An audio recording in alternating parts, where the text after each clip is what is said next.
আসসালামু আলাইকুম প্রিয় গাইস, আজকে আমাদের পিসি অন হয় কিন্তু ডিসপ্লে আসতেছে না। আমরা সিপিইউটা অন করার জন্য প্রেস করে নিই কিন্তু বাট আমাদের সিপিইউ অন হচ্ছে কিন্তু ডিসপ্লে আসতেছে না।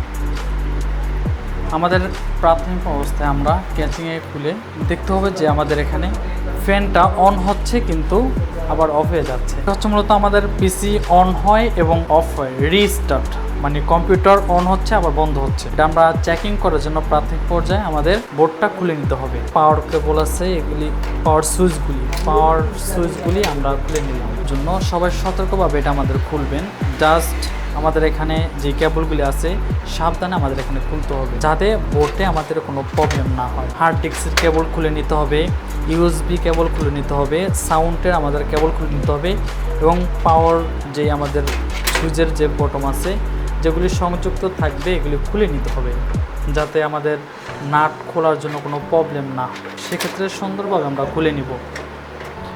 এখানে যে স্ক্রু আছে অনেক সময় দেখা যাচ্ছে যে স্ক্রু আমরা নাট খোলার জন্য অনেক সময় আমরা টাচ করি, তখন কিন্তু আমাদের বোর্ডের সমস্যা হয়, ইফেক্ট করে। এই ইফেক্ট থেকে আমরা সবাই সাবধান থাকব। আমাদের এটা খোলার জন্য আমরা এটা খুলে নিলাম। এখন বোর্ডটা খোলার জন্য সবসময় আমরা সতর্ক কেবল যাতে সংযোগ ঠিক আছে। জাস্ট আমরা এখন পাওয়ার যে কেবল আছে এটা মাদারবোর্ডের সাথে আমরা সংযোগ করে দিচ্ছি। পাওয়ার সাপ্লাই লাইনটা মাদারবোর্ডে দিয়ে দিলাম। প্রসেসরের যে আমাদের হবে কেবলটা এটা সংযোগ করে দিচ্ছি। এখন জাস্ট ভিজে কেবল আমরা সংযোগ করে দিব। ভিজে কেবল সাবধানে আমাদের অর্থাৎ কি ব্যবহার করতে হবে। অনেকে আমরা কি করি ভিজে কেবলটা উল্টো আমরা ব্যবহার করি। যখন উল্টো ব্যবহার করি অনেকের ভিতরে যে আমাদের পিনগুলি আছে বাঁকা হয়ে ভেঙে যায়, যার জন্য সতর্কভাবে আমাদের এখানে ব্যবহার করতে হবে। এখন এটা আমাদের অন করার জন্য আমরা এখানে প্রেস করে নিব।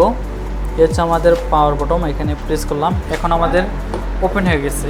নেক্সটে দেখবো যে ডিসপ্লে আসছে না। হ্যাঁ ওকে, আমাদের কিন্তু এখানে ডিসপ্লে অটোমেটিকলি চলে আসছে। Computer open. মাদারবোর্ডটা কীভাবে আমাদের ক্যাচিংয়ের সেটিংটা এখন করে নিব।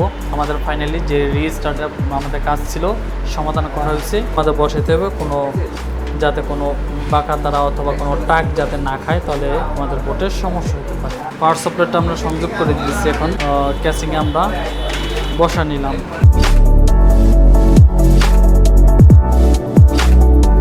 পাওয়ার সাপ্লাই যে নাটগুলি আছে এগুলি আমরা একটু সুন্দরভাবে একটু টাইট করে দিতে হবে।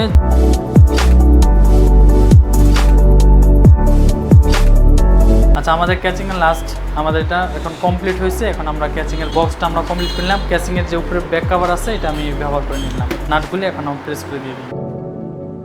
যাদের desktop, laptop, CC camera, computer এবং যাদের অর্থাৎ কি হার্ডওয়্যার, সফটওয়্যার প্রোগ্রামের সমস্যা আর দেরি না করে আজই যোগাযোগ করুন আরিফ কম্পিউটার আইটি ইনস্টিটিউট, কোষার সুরপুর।